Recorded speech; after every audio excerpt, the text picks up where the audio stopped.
I was at home alone playing Call of Duty between 1 a.m. and 2 a.m. During this time, I got a phone call from a random phone number, and of course, the first thing I think of is that it's just somebody who's either prank calling me or just doesn't have the right number. After I hung up, a few seconds later, I received a phone call from the same number. When this happened, I'll admit I felt a little chill run down my spine, but since I was home alone, I was thinking that if this person was just prank calling me, I could say whatever I want until either I or the person hangs up. So I answered it. I said hello in a sort of annoyed voice, but there was no response. Instead, all I heard was something that still freaks me out. I heard what sounded like a cat hissing, but in a much deeper pitch. Of course, out of surprise, I became defensively hostile. I said into the phone, "Look, buddy, if you call this number again, I'll have my friend who's a police officer track this number and arrest you." But this didn't even faze whoever was on the other end of the phone. Instead, all I got in response was disturbing low-pitched laughter. My heart dropped.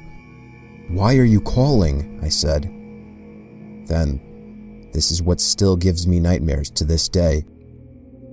As clear as day, in a dark, almost demonic voice, I heard, "I'm just waiting for you to come upstairs." Without hesitation, I ran out of the house and ran across the street to my friend's house and asked his dad to call my dad while trying to explain to him what happened at the same time.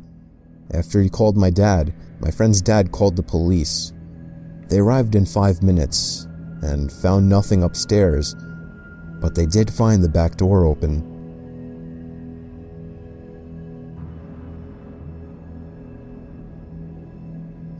My dad used to be a paramedic, and after he retired, he remained good friends with a lot of people, one of them being my godmother, Sally. Sally owned a bunny farm and was very friendly. My family and I loved her dearly, and my parents decided to make her my godmother, but she also had a brother named Terry. Terry was a very quiet man. He never said much and kinda had a weird vibe on him, but he was never around that much, so I didn't give it much thought. It was Thanksgiving and we all decided to eat together. It was a great dinner, but his presence just really made me uncomfortable. While they were over, my godmother and I were working on the computer my parents used, and I noticed my brother and Terry were in the family room. I went out to see them just watching TV. Nothing was going on. The next day we all went to church, and Terry asked me if my brother had a Facebook account. I said no, because that was the truth. My brother wasn't into social media, but my thoughts began to wonder why he wanted to befriend my younger brother. At some point he added me on Facebook, and I noticed that his avatar was that anonymous figure. Weird. Why didn't he have his face on his account? I got an instant message from him. The chat went like this. "Hey there," he said. "Hi. What are you doing up so late?" "I'm a night owl, so I'm usually up late." "Doesn't that make your parents mad?" he said.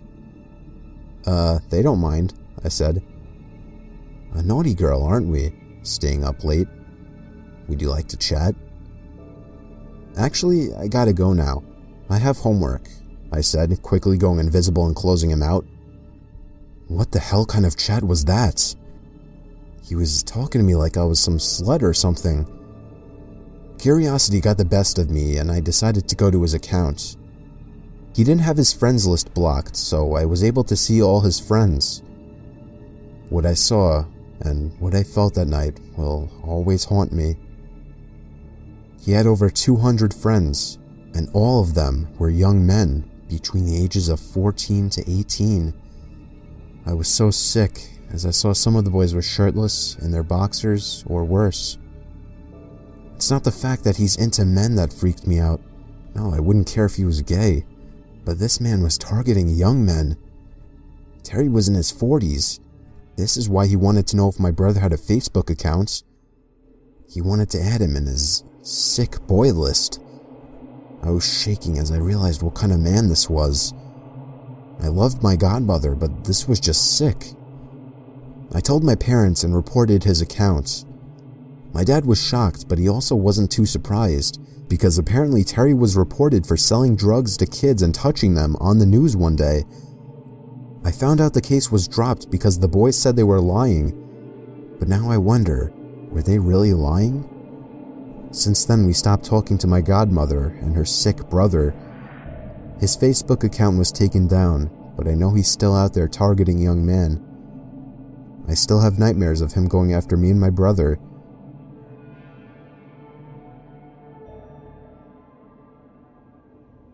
My parents recently bought a cabin in the woods and would always spend their weekends up there.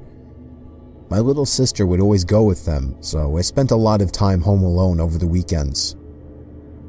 One evening, I was bored out of my mind, so I plopped my butt down and played some Legend of Zelda. Now, over the years of living in this house, I developed some kind of natural reaction. Every now and again, whenever my parents needed me, they would call me from the top of the stairs, and for the record, my room was in the basement. Then I would pause the game or stop what I was doing and walk to the stairs and ask them what they needed, and it happened very often. So often, I keep an ear out for the faintest sound coming from upstairs. This one particular night, as I was playing Zelda, I heard someone call my name from upstairs. Brandon? With this natural instinct kicking in, I got up and walked toward the stairs. It wasn't until I was about halfway to the stairs did I remember that my parents were not home. Maybe my mind was playing tricks on me or something. I returned back to the land of Hyrule until I heard my name called again. Brandon? This time, it was louder, and the voice wasn't my father's. In fact, it wasn't anyone from my family's voice. Maybe a neighbor's? But I know my neighbors well, and I didn't recognize the voice. I bolted upstairs to investigate, shouting for a response. I got none. I looked out the window in our dining room area that gave me a good view of our street. I live in a house at the far end of a cul-de-sac, so we can see every house on the street. Right before the street opens into the big circle of asphalt, there was a dim streetlight illuminating the street. Standing directly under the light was a dark and shadowy figure. I tried to see if I could recognize him, but I couldn't, until I realized something about the man that made my blood freeze in horror. The man had no shadow, and I know that because he was directly under a light source. His shadow would be beneath him, but no. I looked in between the legs. No shadow whatsoever.